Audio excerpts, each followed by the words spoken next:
Olá pessoal, estamos aqui outra vez, sempre lembrando dos cuidados que nós devemos ter. Higienize bem as mãos, cuide de você, cuide de quem está próximo. O vírus não foi embora. A única coisa que nós temos ainda são os cuidados como higiene e permanecer em casa. Se cuida. E a aula de hoje é a continuação das figuras de linguagem e nós vamos hoje ver a personificação. E a nossa aula começa depois da vinheta. Roda a vinheta, Rubem. Ok, então vamos relembrar. Figura de linguagem é um recurso literário que serve para dar uma melhorada, uma ênfase naquilo que eu estou querendo dizer. As figuras, elas usam sempre palavras figuradas. Lembram daquela aula que nós tivemos sobre a palavra como é dita e a palavra figurada? Pois bem, aquilo ali é a porta de entrada para as figuras de linguagem. E hoje nós temos a figura de linguagem personificação. Personificação. O que vem a ser a personificação? Vejam só. A figura de linguagem personificação, ela atribui a objetos e a outros seres que não seja humano atitudes humanas. Deu para entender? Vejam bem, a personificação é uma figura de linguagem que serve para dar vida a objetos ou animais. A gente vê isso, por exemplo, numa fábula. A raposa conversando com a cegonha. Ora, raposa e cegonha não têm a habilidade da fala. A fala pertence a quem? Aos seres humanos. Então, quando a gente atribui atitudes que é do ser humano, própria do ser humano, então, própria do ser humano para objetos, seres inanimados, seres irracionais, então a gente está fazendo a personificação. Eu coloquei, por exemplo, aqui a figurinha, a xícara com alto-falante. Isso seria um exemplo de personificação. Está entendendo aí? Personificação, ela também é conhecida por prosopeia, propeia ou prosopopeia. Vocês podem ver em algum momento de uma avaliação a palavra prosopopeia. Então, a prosopopeia é a mesma coisa que personificação, ok? A gente vai ver os exemplos e a partir dos exemplos vocês vão entender muito bem do que estamos falando aqui. Vamos lá? Exemplos. O cachorro dizia a todos seus amigos animais para fazerem silêncio. O gato disse ao pássaro que tinha uma asa partida. Pode? No mundo real? Tem como? Não. Então isso vai para onde? Para o imaginário.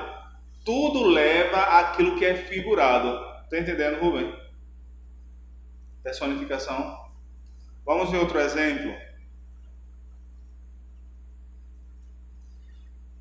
A cadeira começou a gritar com a mesa. Pode? Só onde acontece isso? No imaginário, naquilo que é figurado, é ou não é? Lembra daquele filme A Bela e a Fera? Assistiu, Rubem?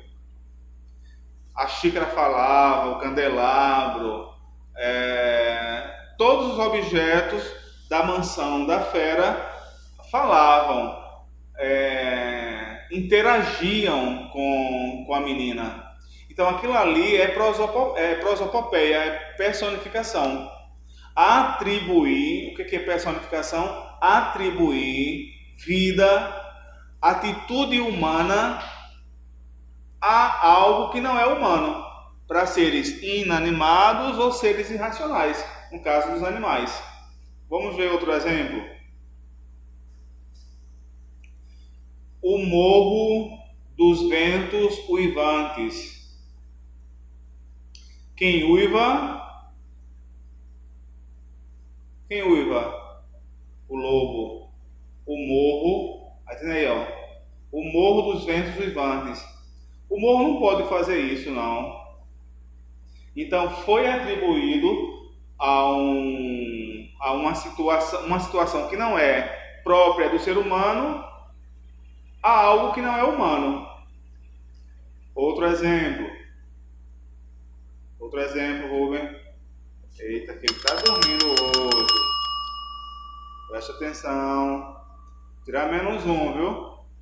Estou logo dizendo. O sol amanheceu triste e escondido. A tristeza pertence a quem? Ao ser humano. Não é assim? Quando eu digo o sol amanheceu triste e escondido, isso é um exemplo de prosopopeia, de personificação. Ok? Laílson, de onde vem a palavra personificação? Persona é latim, pessoa, que eu tenho derivado personalidade, personificação. Aquilo que não é pessoa tornou-se a fazer algo da pessoa. Próximo exemplo. Isso é um verso de Vinícius de Moraes. Diz assim: a bomba atômica é triste. Coisa mais triste não há quando cai. Cai sem vontade. Bomba atômica é triste. Realmente ela é triste. Personificação? Exatamente. Por quê? Porque foi atribuído a um objeto inanimado. Inanimado é sem vida. Um sentimento que é próprio do ser humano. Ok? Outro exemplo.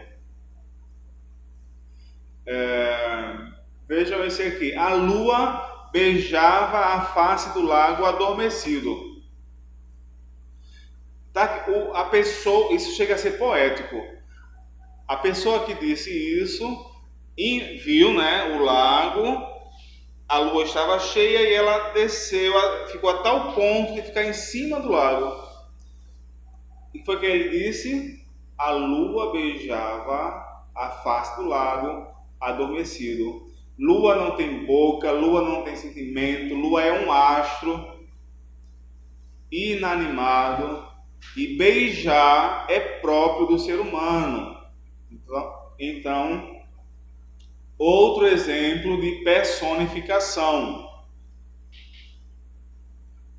Volta essa imagem, a anterior, por favor. Dá para ver bem essa aí? Aqui. Não, né? Mais ou menos. Aí tem ali um lago e do outro lado a lua. Próximo exemplo. O carro não aguentava mais tantos anos de trabalho. Personificação. Não é não?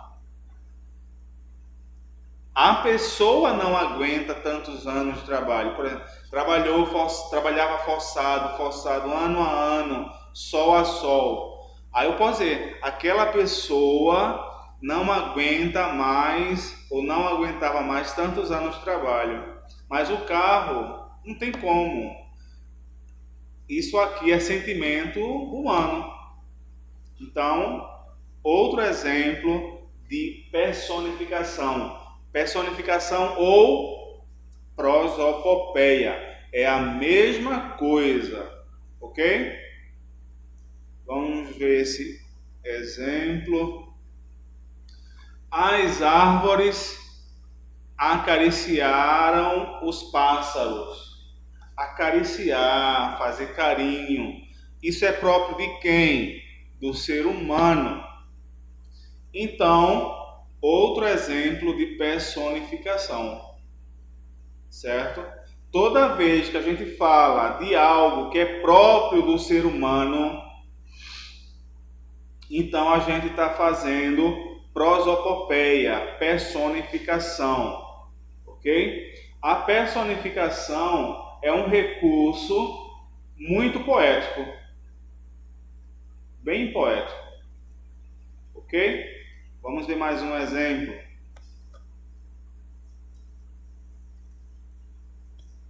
O vento assoviava na janela durante a noite.